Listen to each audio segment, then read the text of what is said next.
Now, try to wrap your head around this. A country has a central bank, like most countries do, a bank that it legally and constitutionally owns.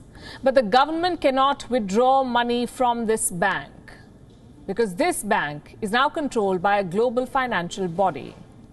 Where do you think this is happening? I know the picture gives you a clue. Yes, it is Pakistan. The International Monetary Fund has deprived Pakistan of financial sovereignty, meaning the IMF has decided that Pakistan cannot withdraw money from its own state bank, the State Bank of Pakistan.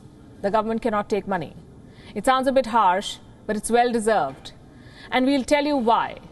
First, the story. Islamabad recently went to the IMF with a proposal, a request rather, to keep taking loans from the Central Bank of Pakistan. Islamabad said it would take loans worth 2% of its GDP. It needs this money to run the country for the next fiscal year. How did the IMF respond? With a big fat no. It rejected the request simply because Pakistan already has debts to pay. Let me show you some numbers. These are estimates of the State Bank of Pakistan. The country's total external debt right now is a cosmic $116 billion. 116 billion. Out of these, it owes at least $7 billion to the IMF alone, $11 billion to Paris Club, 12 billion bonds to Eurobond and Sukuk, 17 billion to China, thanks to the CPEC, the China-Pakistan Economic Corridor, $33 billion to multilateral donors, and the remaining $42 billion to several other entities like the G20 and the OIC. This is Pakistan's external debt, $116 billion. This government is indebted to almost everyone who is willing to lend. And no, it cannot blame previous governments for the soaring debt. This is all Imran Khan's doing, a lot of it. What does he have to say about it? Listen to this. जो मुल्क की sustainability है वो at stake है. हम ऐसे चल ही नहीं सकते आगे. अब एक कर्जे ले लिए इतने पिछले 2008 से और 2018 के बीच में 4 गुना ज्यादा पाकिस्तान का कर्जा बढ़ा है. तो हम इस विशियस साइकिल में फंसे हुए हैं. ये टूटता ही एक तरह है अगर हम हमारी टैक्स कलेक्शन इससे बहुत हम तेजी से बढ़ाएं. He says Pakistan's debt soared 4 times between 2008 and 2018. In other words, he is not to blame, he says. It happened before he took office. Now, here's something that might help the Prime Minister understand the crisis he's leading. This graph. Look at the graph.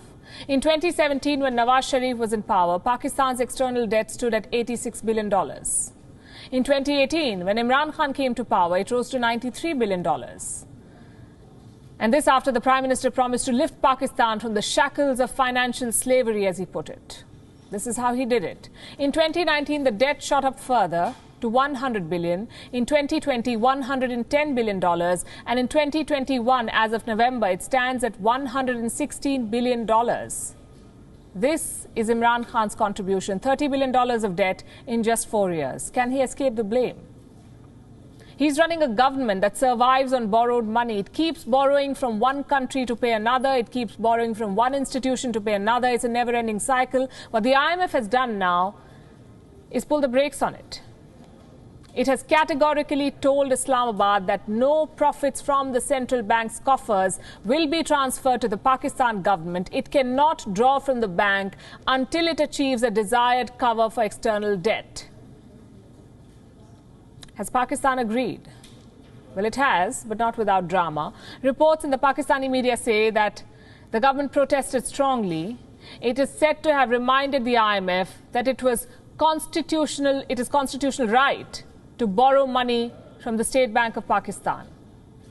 Constitutional right is what Pakistan is citing. The IMF was clear such rights do not apply when you're neck deep in debt. So Islamabad had no choice but to give in.